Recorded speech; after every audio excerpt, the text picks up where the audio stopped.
Bom dia a todos. Acho que podemos começar o nosso webinar sobre a metodologia Kiva de verificação de créditos de carbono para projetos florestais e agrícolas. Eu queria começar por agradecer a presença de toda a gente e é bastante importante termos o máximo de pessoas possível, como é óbvio, neste webinar, para nós conseguirmos apresentar esta nova metodologia Kiva. Quem vai participar no webinar vou ser eu. O meu nome é Afonso Pires, eu sou auditor Kiva, trabalho na Kiva, sou auditor de certificação florestal, qualificado pelo FSC e PFC, e estive envolvido no processo de criação do Kiva Carbon Farming. E também será o meu colega Ricardo Silva, que também é auditor Kiva, engenheiro florestal e faz auditorias de certificação florestal. O Ricardo também é auditor FSC e PFC e, tal como eu, também esteve envolvido no desenvolvimento da metodologia Kiva Carbon Farming. Um, Queria também dar o alerta que este webinar vai ser gravado, e por isso, pronto, queria deixar esta nota.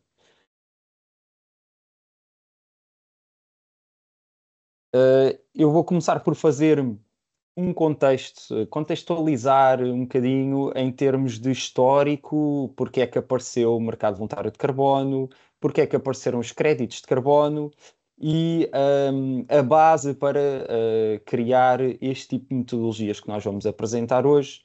Um, e é, acima de tudo, para dar resposta às alterações climáticas e às metas climáticas que foram definidas inicialmente no Protocolo de Kyoto, em 1997, onde houve as metas de redução de emissões de gases de efeito de estufa, em que foram definidas as metas de 8%, de redução de 8% até 2012 e de redução de 20% até 2020.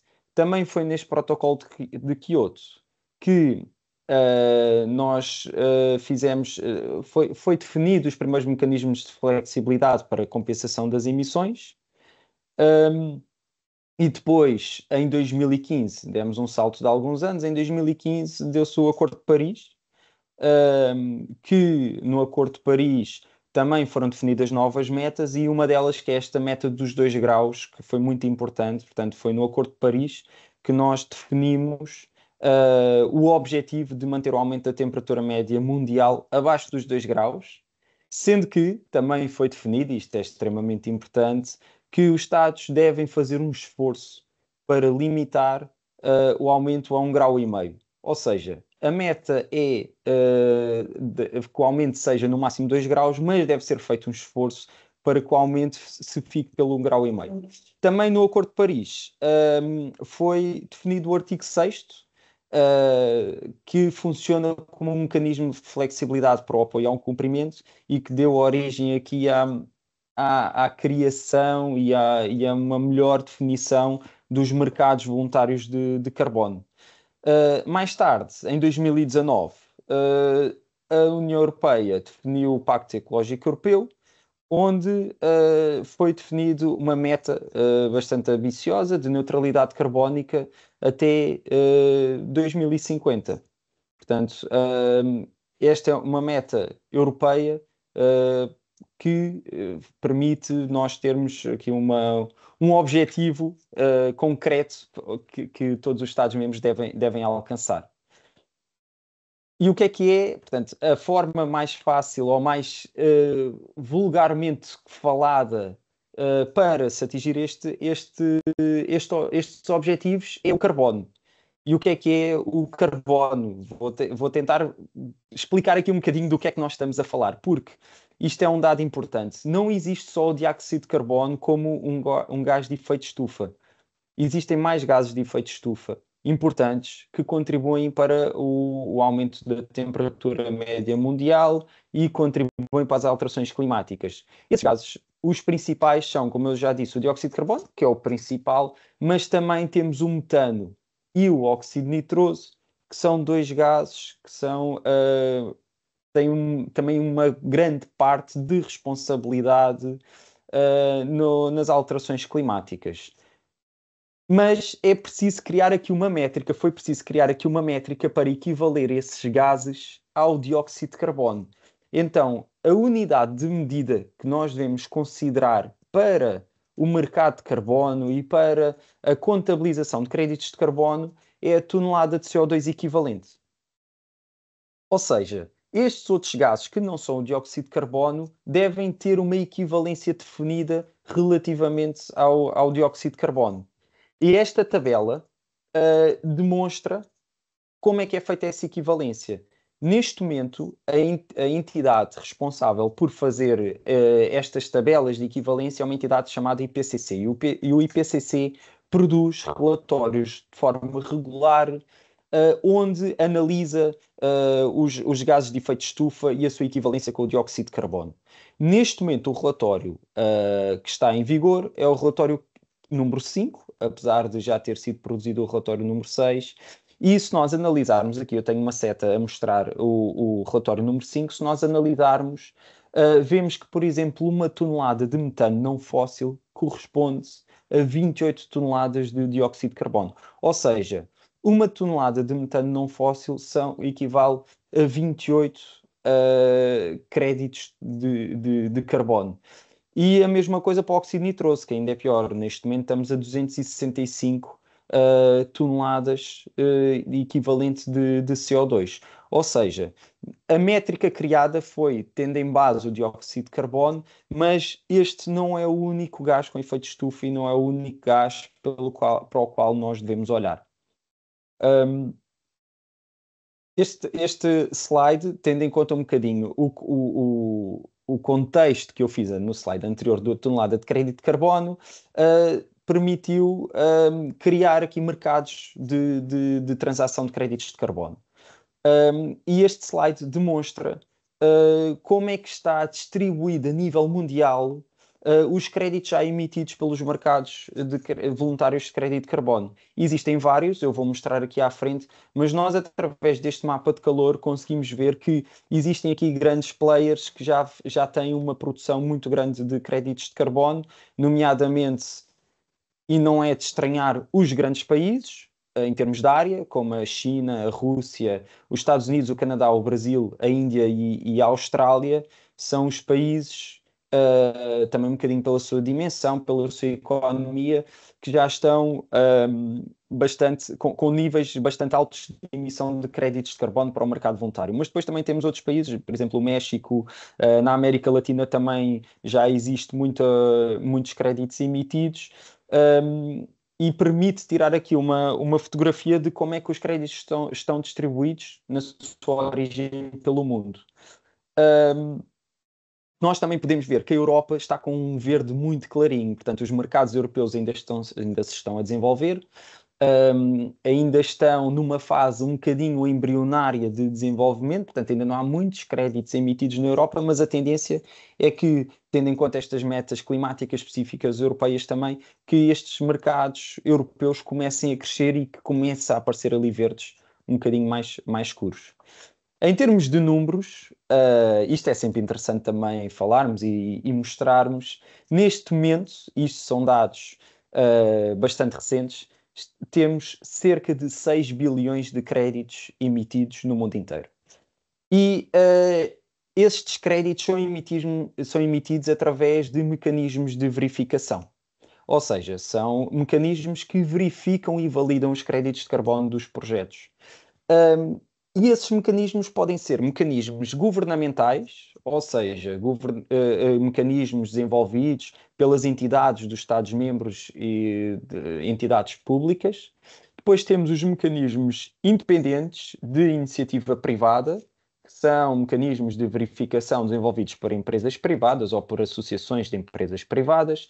E depois temos os mecanismos de cooperação internacional, que são mecanismos de cooperação entre vários países, que permite também gerar créditos de carbono.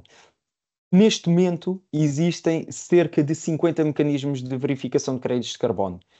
50, vocês questionam, 50 é um número muito grande, não é? Ou seja, existem muitos mecanismos, mas a maior parte destes mecanismos tem limitações geográficas.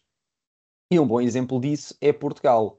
Portugal, neste momento, tem um mecanismo governamental que é o mercado voluntário de carbono português, mas que tem a limitação geográfica de que é só para Portugal. E os outros Estados-membros e outros países também têm este tipo de mecanismos locais. Até existem mecanismos dentro de um país, várias regiões têm mecanismos diferentes. Portanto, estamos aqui a ver um número elevado, mas a maior parte destes mecanismos tem uma ação limitada em termos geográficos. Relativamente ao preço do crédito de carbono, e a fazer aqui uma análise económica do que é que estamos a falar, do que é que estes 6 bilhões de créditos de carbono representam, nós podemos ver esta tabela, que é produzida pelo Banco Mundial e que é um relatório produzido anualmente, que nos dá o preço do crédito de carbono pela origem do crédito de carbono. Nós podemos ver, e isto é fácil de analisar, se olharmos para a coluna da esquerda, que os projetos que gerem créditos de carbono através da remoção de carbono da atmosfera, que são projetos de base natural, e estamos a falar acima de tudo de projetos florestais e agrícolas, são os projetos mais valorizados pelo mercado.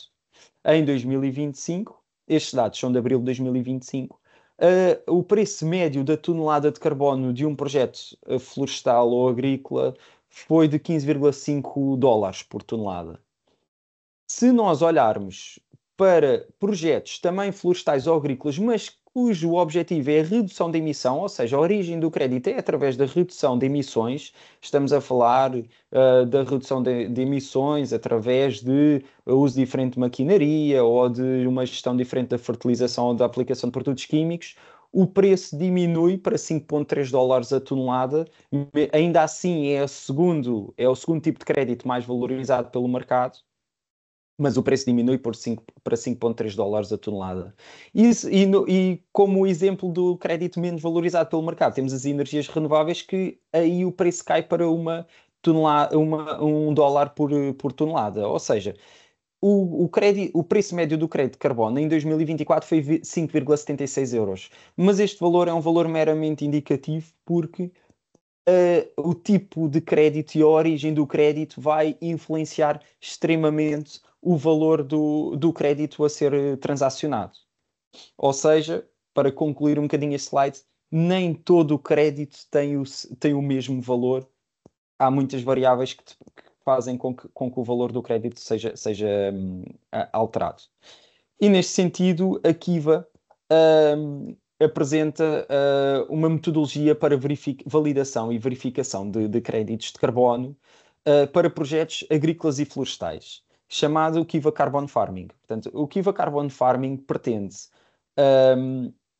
ajudar os produtores agrícolas e florestais a gerarem créditos de carbono e conseguirem alimentar o mercado voluntário de carbono, de créditos de carbono.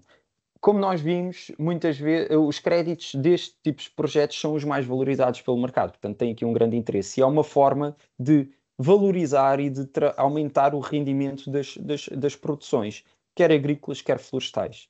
Eu de seguida vou fazer aqui uma apresentação de como é que este Kiva Carbon Farming se desenvolve, como é que foi projetado e quais é que é os critérios de elegibilidade para que um projeto possa entrar no Kiva Carbon Farming. A metodologia, como eu disse, pretende gerar créditos de carbono, pretende validar e verificar créditos de carbono, e os créditos de carbono são a diferença entre o sequestro e as emissões, ou seja, é o estoque de carbono que um projeto tem. Ou seja, nós para gerarmos créditos de carbono temos primeiro de saber quais são as emissões do nosso projeto, quanto é que o nosso projeto sequestra de carbono e a diferença vai gerar um crédito de carbono. Para os projetos florestais, vai ser gerado o carbono fixado e o carbono estimado.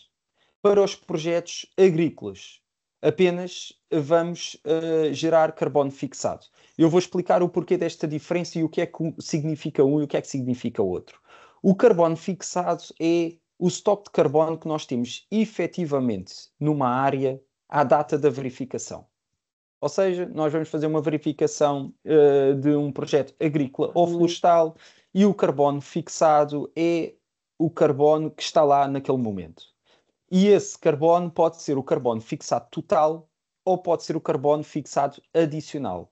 O carbono fixado total é a totalidade de carbono que está fixado, mas não é o crédito de carbono. Isso é o carbono fixado adicional. O carbono fixado total serve, acima de tudo, para o promotor do projeto poder comunicar e poder dizer qual é a total de carbono, qual é o impacto total de carbono que o seu projeto tem.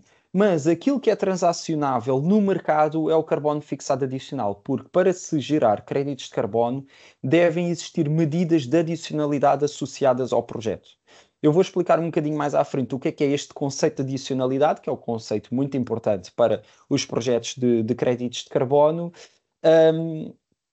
mas o crédito de carbono deve estar sempre adicionado a uma medida, associado a uma medida adicional, que é aquilo extra que se faz para se poder contribuir para os tais, a tal meta de 2 graus Celsius, porque se não se fizer nada adicional, com certeza o aumento vai ser superior a 2 graus.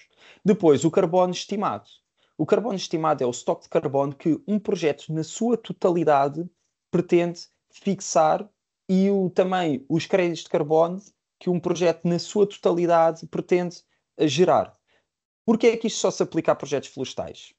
Porque o tempo mínimo de permanência dos projetos florestais é muito superior aos projetos agrícolas. E o espaçamento entre as verificações também é superior. Ou seja, estamos a falar aqui de horizontes temporais muito diferentes. E por isso um, existe esta possibilidade de o promotor do projeto florestal antecipar uma percentagem dos créditos que ele pretende gerar na totalidade do seu projeto, de forma a se conseguir posicionar no mercado de forma mais rápida, mas esse carbono adicional vai sendo sempre tendo como base, como referência, a totalidade de créditos de carbono gerados pelo projeto. Eu vou explicar um bocadinho mais à frente os tempos de permanência de cada tipo de projeto, de cada tipologia, mas estamos a falar de no mínimo 20 anos para a floresta, e na agricultura estamos a falar no mínimo de 5 anos para culturas permanentes e 3 anos para culturas temporárias. Como podem ver, existe aqui uma grande diferença entre a tipologia do projeto. Portanto, que é este slide que eu vos apresento agora. Nós entramos aqui um bocadinho pelos critérios de elegibilidade, portanto, o período de permanência mínimo, como eu já disse, para as culturas permanentes é 5 anos e para as culturas temporárias é 3 anos, e no caso dos projetos agrícolas é aplicável apenas a culturas no solo. O que é que isto significa? Significa que um projeto que gere créditos de carbono tem de estar, no mínimo, no âmbito da verificação desta metodologia, 5 anos. Não significando que não poderá ser renovável por períodos iguais e continuar a gerar créditos de carbono. Para as culturas temporárias, a regra é a mesma, mas é 3 anos. Isto é o período mínimo em que o projeto tem de estar a ser verificado e é o período no qual o projeto está a gerar créditos de carbono. Ok? Para a floresta, nós estamos a falar, como eu já disse, estamos a falar de 20 anos, um período de permanência mínima, que poderá também ser renovado não é por períodos equivalentes. Aqui na floresta podemos renovar por períodos sucessivos de 5 anos, ou seja, o período de permanência mínima é 20, mas podemos estar a falar de projetos de 25, 30, 35, 40 anos. É um bocadinho adaptável a cada projeto. O objetivo desta metodologia é ter uma grande capacidade de adaptação ao tipo de projeto, àquilo que se está a tentar demonstrar e àquilo que é a gestão que cada promotor quer fazer do seu projeto, desde que cumpra os requisitos mínimos de elegibilidade. E quais é que são esses requisitos mínimos de elegibilidade?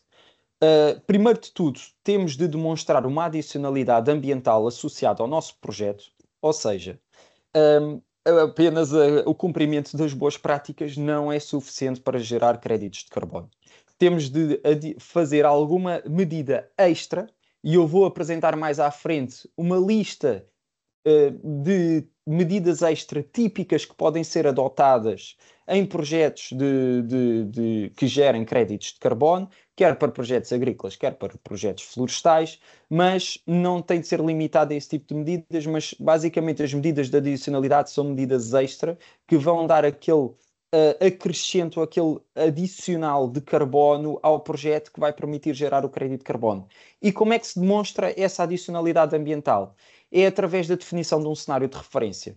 O cenário de referência deve ser definido pelo promotor do projeto e validado pela Kiva. E o cenário de referência, basicamente, é o ponto de partida em que o projeto está naquele momento antes de implementar a medida de adicionalidade. E vai ser essa diferença de estoque de carbono entre o cenário de referência e o cenário com a medida de adicionalidade que vai gerar o crédito de carbono. Este cenário de referência, como requisito mínimo, é, no mínimo, uma boa prática para a tipologia do projeto que estamos a tentar validar. Ou seja, vocês poderiam dizer, e isto é uma dúvida que surge muito, que é alguém que tem sistematicamente uma gestão que não cumpre com as boas práticas, como parte de um cenário de referência mais baixo, terá automaticamente mais créditos de carbono. Não é esse o objetivo. O objetivo não é dar um bónus a quem faz mal. Portanto, quem não cumpre com as boas práticas não poderá usar essa gestão que não cumpre com as boas práticas como cenário de referência. Tem sempre de ir beber às boas práticas para definir o cenário de referência. E, obviamente, que para validar depois o projeto tem de cumprir com as boas práticas mais a medida de adicionalidade ambiental. Depois, como terceiro critério de elegibilidade, todos os projetos devem cumprir com os requisitos legais aplicáveis, ou seja, como é óbvio, não devemos cair aqui em nenhuma ilegalidade na implementação do projeto. Devem ter um plano de gestão associado, que no caso dos projetos florestais estamos a falar de um plano de gestão florestal, no caso dos projetos agrícolas estamos a falar de um plano de exploração. E depois também deve existir um plano de monitorização. Este plano de monitorização eu vou falar um bocadinho mais à frente em que é que consiste, mas deve monitorizar os objetivos da adicionalidade ambiental, ou seja, monitorizar a medida de adicionalidade ambiental e ter a certeza de que as nossas medidas estão ao encontro dos objetivos dessa adicionalidade.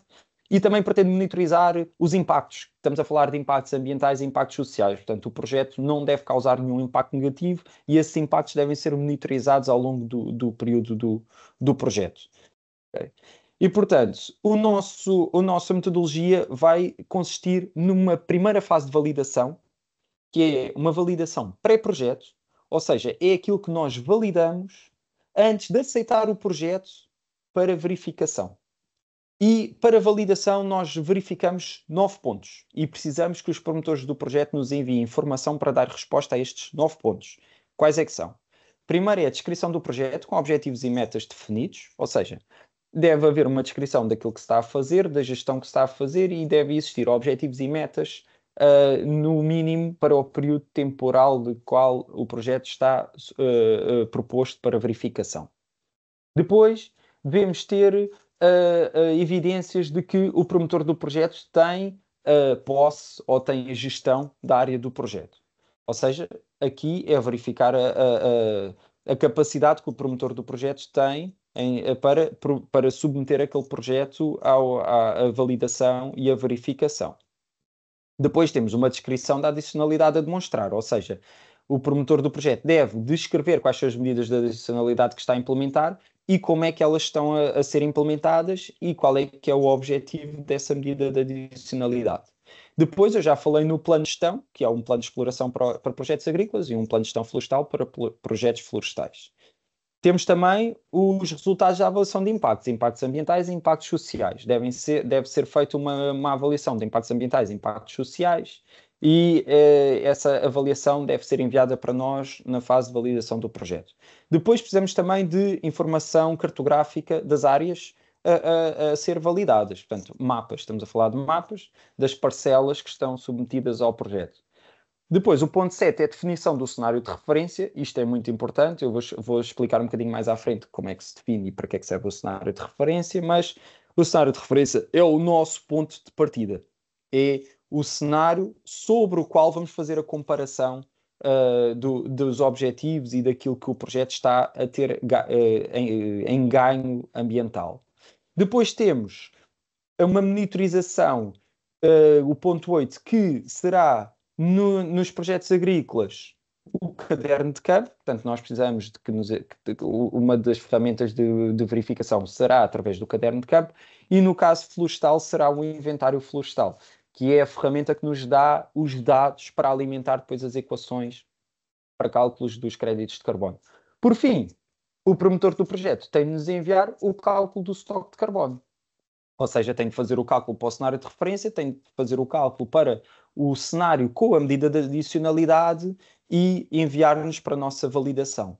Assim que tivermos estes 9 pontos validados, nós podemos passar para a verificação. E só na verificação é que o projeto está realmente a gerar créditos de carbono. Okay?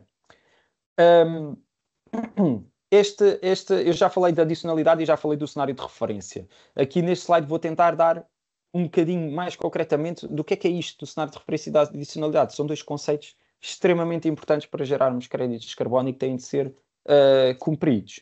O cenário de referência, como eu já disse, é as boas práticas, deve ser definido como as boas práticas para um determinado projeto que nós estamos a validar, quer seja agrícola ou quer seja florestal. Portanto, o cenário de referência é, no mínimo, as boas práticas e permite comparar, serve de cenário de base para comparar com a medida de adicionalidade. Existe uma ferramenta com orientações para a definição do cenário de referência que está definido pela Agência das Nações Unidas para o Clima, que define os requisitos mínimos que devem ser cumpridos para o cenário de referência. Eu aconselho a consultar esse documento para quem quiser definir o cenário de referência, que dá algumas orientações. E lá é claro, as boas práticas é o mínimo para definir o cenário de referência. E depois temos a medida de adicionalidade, que é o extra que nós vamos implementar no nosso projeto e que vai permitir, comparativamente ao cenário de referência, gerar créditos de carbono. Esta medida de adicionalidade deve ser acompanhada de definição de objetivos e metas, ou seja, a medida de adicionalidade deve ter um objetivo e uma meta, ou vários objetivos e várias metas definidos para o qual nós pretendemos caminhar, que deve ser monitorizada ao longo do período do projeto para ter a certeza que a nossa gestão está ao encontro dessa medida de adicionalidade. Caso não esteja, tem de ser depois adaptada para que vá ao encontro. Ok? E quais é que são as medidas de adicionalidade propostas? Estas medidas não são exclusivas, ou seja, o promotor do projeto que tem uma medida extra que esteja aqui listada pode propor para a nossa validação. E essas medidas são, no caso dos projetos agrícolas, são medidas associadas à gestão do pastoreio, portanto, associadas ao gado. Nós já vimos que o metano, por exemplo, é um gás importante de efeito estufa, e podemos ter aqui algumas medidas de gestão associadas ao pastoreio de forma a reduzir as emissões de metano. Também temos o aumento do sequestro pela instalação de culturas de cobertura, ou seja, aqui estamos a olhar para o carbono no solo, que cada vez é um ponto mais importante, e que devemos olhar como uma fonte de sequestro de carbono, o solo. Depois temos sementeiras nas áreas de bordadura com espécies nativas. Temos promoção de espaços para a fauna e a flora, promoção de ecossistemas nativos, habitats, ou seja, estamos aqui a falar de medidas específicas para promover fauna, flora e ecossistemas nativos, que possam ser adotadas pelo promotor do projeto, desde a implementação de pequenas parcelas de conservação, de corredores ecológicos. Portanto, poderá ser uma medida de adicionalidade. A redução das emissões com o uso de mais reduzido de fertilização química e açotados. A redução dos impactos com a adoção de melhores práticas de gestão do solo. E estamos a falar aqui também de sementeiras diretas ou a redução da mobilização do solo. Temos a redução das emissões do consumo elétrico pelo uso direto de energia renovável. Isto é muito importante ser o uso direto, porque não basta nós fazermos um contrato diferente com quem nos está a fornecer energia. Não, tem de ser o promotor do projeto a produzir a energia e a injetar essa energia diretamente no seu projeto. E depois temos a redução da emissão por adoção de novas técnicas de gestão. Estamos aqui a falar, por exemplo, de atualizar a maquinaria que se reduz as emissões, ou reduzir o uso de químicos, ou outras medidas que possam ser sugeridas pelo promotor do projeto. Estas são as medidas de adicionalidade propostas para projetos agrícolas, mas volto a dizer que não são exclusivas, ou seja, um promotor no projeto tem uma medida diferente desta, pode submeter para validação, para a nossa validação. Para projetos florestais, as medidas de adicionalidade são a reflorestação de áreas afetadas por causas naturais, mas que sejam com espécies mais resilientes à causa original, ou seja, eu tenho um povoamento que foi afetado por uma praga, se eu fizer uma reflorestação desse povoamento com uma espécie diferente, que seja mais resiliente a essa praga ou que não seja afetada por essa praga, poderá ser uma medida de adicionalidade. A proteção da regeneração natural em áreas de conservação e o restauro, a florestação de áreas que não eram previamente florestas ou espaços florestais, ou seja, a florestação de novas áreas, o aumento da idade provista de corte de espécies de produção unhosa, a aumentar a idade de corte para, como o período mínimo de permanência é 20 anos, para pelo menos 20 anos de uma espécie produtiva, também aumenta a fixação de carbono. A reflorestação de plantações florestais pouco produtivas para aumento de produtividade, ou seja, eu tenho um povoamento pouco produtivo, vou reflorestá-lo e vou aumentar a produtividade e com isso vou fixar mais carbono porque o povoamento vai ser mais saudável, vai crescer mais e por isso vai fixar mais carbono. A conversão de plantações florestais em área de floresta de conservação ou proteção, a promoção de habitats naturais, ecossistemas nativos também, ou seja, medidas de gestão associadas à promoção destes ecossistemas, o adensamento artificial de áreas florestais em degradação, a redução de emissões por adoção de novas técnicas, estamos a falar de maquinaria, químicos, fertilização e outros, a redução de emissões provenientes da presença de gado e o aumento do sequestro pela instalação de culturas de cobertura. Aqui sim também estamos a olhar para o solo.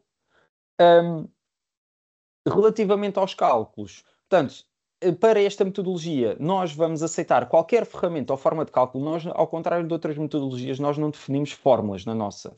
Ou seja, o promotor do projeto pode escolher a fórmula que mais se adequa ao seu projeto ou a ferramenta de cálculo que mais se adequa ao seu projeto, desde que consiga demonstrar que é credível. E como é que nós avaliamos se é credível ou não? Se forem ferramentas já usadas por outras metodologias, se forem ferramentas que são usadas por metodologias governamentais ou acreditadas pelo ICROA, ou ferramentas desenvolvidas por entidades de investigação e desenvolvimento. Estamos a falar de universidades ou outras instituições de investigação, desde que sejam credíveis e desde que nos consigam demonstrar a credibilidade e a adaptabilidade ao tipo de projeto, nós conseguimos validar a ferramenta. Ou seja, não temos uma ferramenta exclusiva do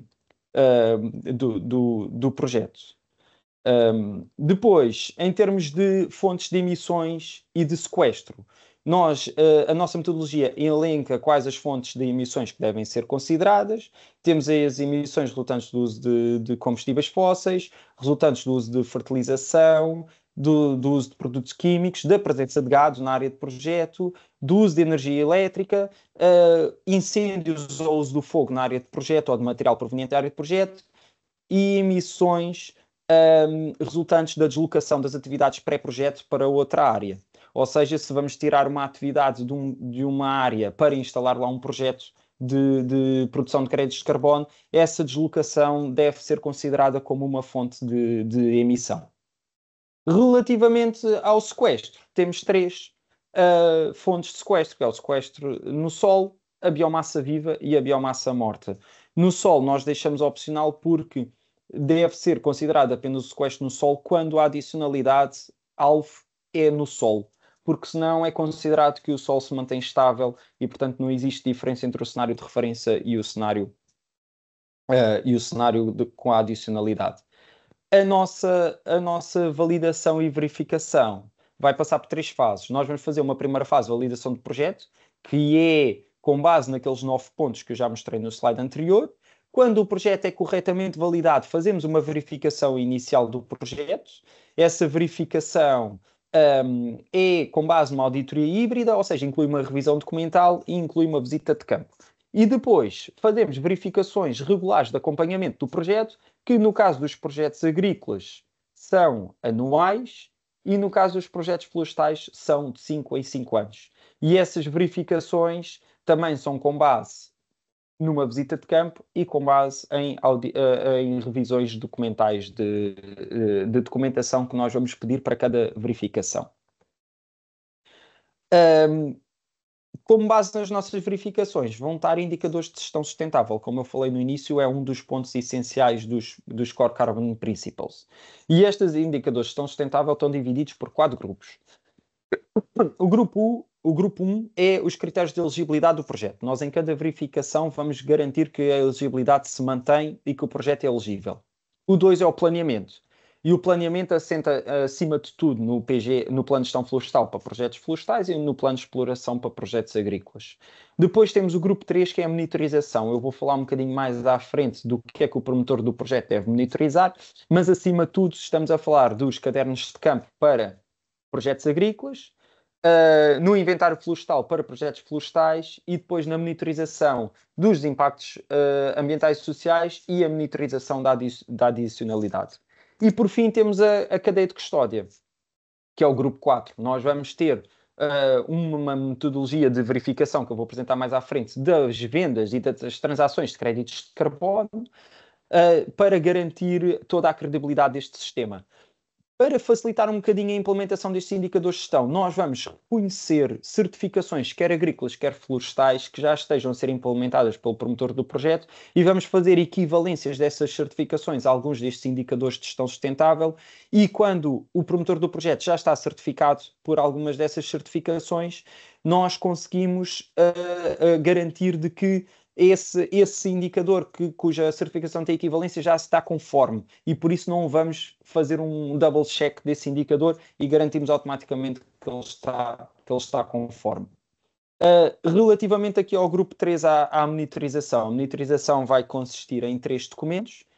Como eu já disse, aos cadernos de campo para projetos agrícolas, o inventário florestal, os resultados de inventário florestal para projetos florestais e depois temos o relatório de monitorização de impactos ambientais e sociais, que deve ser verificado de forma regular para garantir que não existem impactos e que eles estão a ser mitigados, e o relatório de monitorização da adicionalidade demonstrada, para garantir que os objetivos e metas definidos para a adicionalidade, para a medida da adicionalidade, estão a ser cumpridos e estão a ser alcançados, e caso não estejam, definir novas medidas para que possamos entrar no caminho do certo para alcançar essa adicionalidade.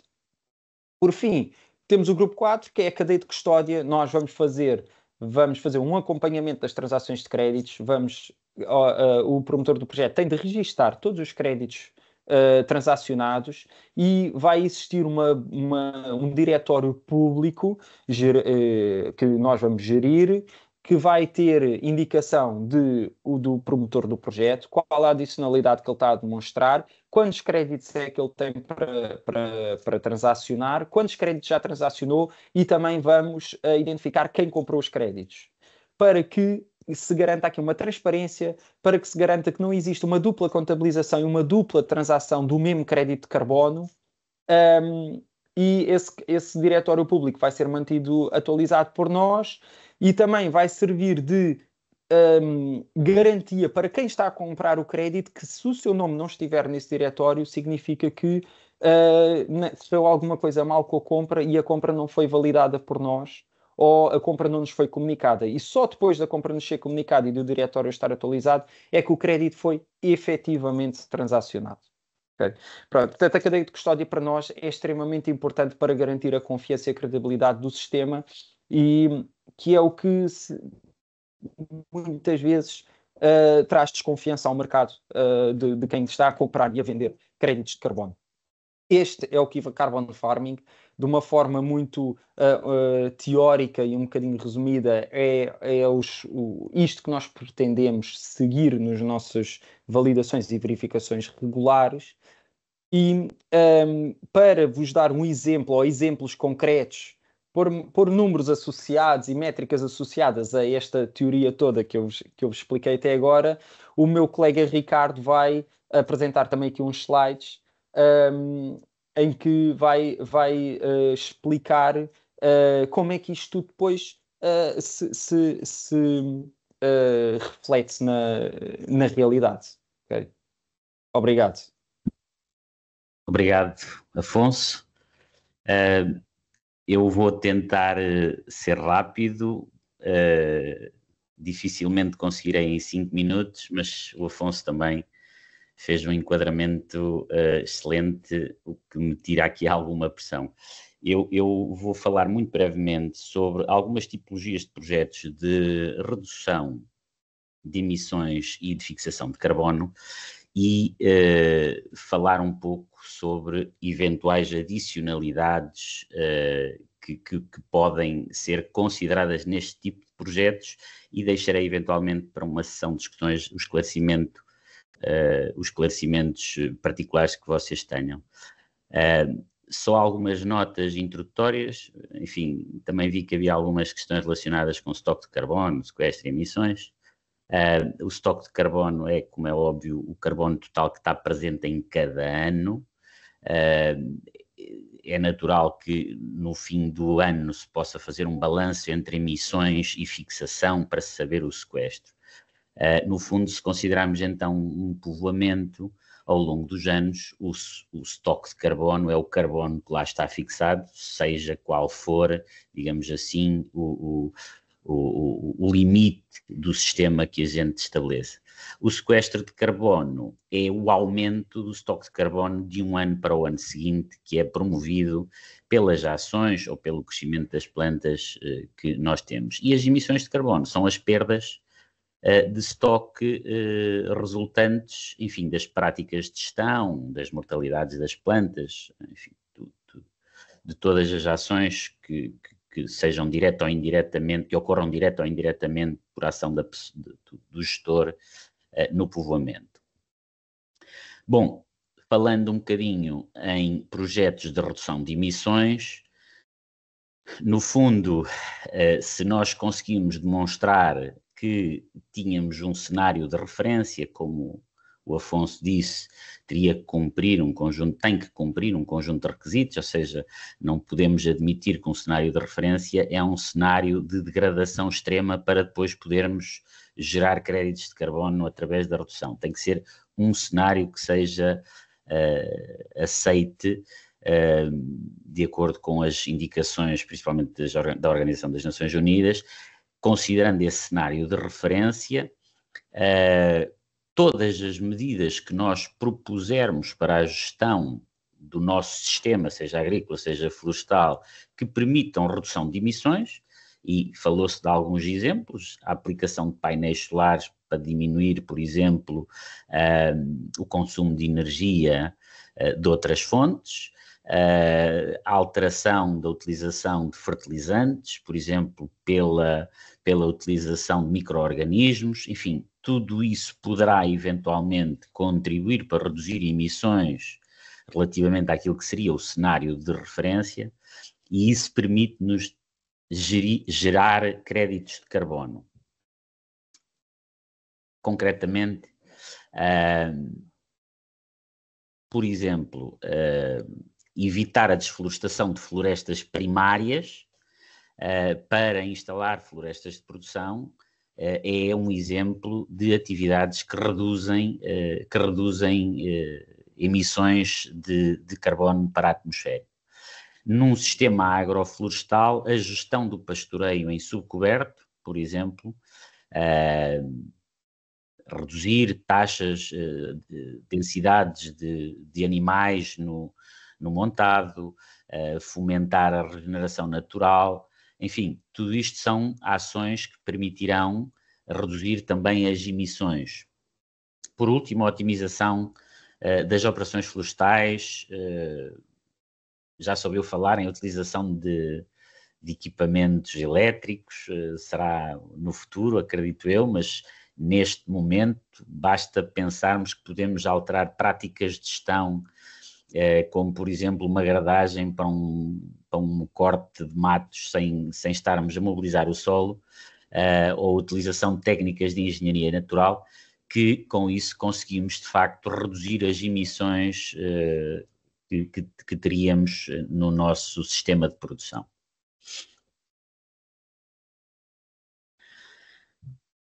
Depois temos os projetos de fixação de carbono. E aqui queria chamar a atenção para duas tipologias, e perdoem-me se eu estou a falar um bocadinho mais nas florestas, mas é onde eu me sinto mais à vontade. Temos dois cenários que podem ocorrer fundamentalmente. Temos o cenário das novas florestações, onde convertemos um uso não florestal em florestal, e aí é evidente a forma como nós vamos gerar créditos de carbono. Porquê? Porque de facto estamos a instalar árvores que ao longo do tempo, elas e a restante vegetação vão fixar carbono atmosférico e vão manter carbono. É importante notar que se essas plantações forem plantações de espécies de produção, haverá ciclos de produção, e então nós devemos fazer uma análise do projeto num conjunto de ciclos para perceber qual é o carbono médio fixado, tendo em consideração que a determinada altura nós vamos explorar o povoamento e todo o carbono que tinha sido fixado pela parte aérea das plantas vai ser removido do povoamento. Mas a seguir inicia-se um novo ciclo e, considerando a comparação com o cenário de base em que a área estava ocupada com mato, ou com uma área agrícola, ou com uma área degradada, como é óbvio, vamos ter um estoque médio de carbono fixado daí para a frente, que significará a equivalência em créditos de carbono que nós conseguimos gerar nesse projeto. No caso de áreas florestais já existentes, também é possível criar um projeto de fixação de carbono através do quê? Através do aumento da idade de revolução ou de rotação dos povoamentos. Por exemplo, se nós considerarmos um povoamento de Pinheiro Bravo que é explorado na idade em que atinge o termo de explorabilidade económico ou financeiro ótimo, que em Portugal, na zona centro do país, isso ocorre por volta dos 30 anos, não é? Nós conseguimos ter, digamos assim, um ciclo de produção com um determinado nível de carbono diferente de se utilizarmos uma explorabilidade tecnológica, como é, por exemplo, a que se utiliza na Mata de Leiria, em que o pinhal é cortado aos 80 anos, ok? Se nós considerarmos essa diferença de povoamentos, podemos imaginar que esta linha laranja que aqui vem neste gráfico da esquerda representa o tal pinhal, o estoque médio de carbono no pinhal de 35 anos, enquanto esta linha mais vermelha escura representará o estoque de carbono se eu fizer uma explorabilidade tecnológica do pinhal a 90 anos. Ou seja, o diferencial poderá significar os créditos de carbono que nós conseguimos gerar com aquele projeto. Enfim, só para terminar, alguns exemplos de projetos de florestação, isto já foi referido pelo Afonso, projetos de florestação que permitem gerar créditos de carbono através de fixação de carbono, a instalação de plantações florestais em áreas não florestais, sempre de acordo com a legislação, ok? Baseline cenário terá que ser sempre uma coisa em que nós assumimos que cumpriremos toda a legislação, ou seja, acima disso é o que nós vamos gerar em termos de créditos de carbono, e projetos de otimização, aumento dos períodos de revolução ou de rotação de explorações florestais. Estes foram alguns exemplos, entretanto, eu vou terminar. Terei muito gosto de falar sobre valores eventuais de produtividade, principalmente nas áreas florestais, e como é que isso se pode transformar em carbono, para que tenham uma ideia, mas deixo deixo à vossa consideração as eventuais questões que possam surgir nesse sentido. Muito obrigado.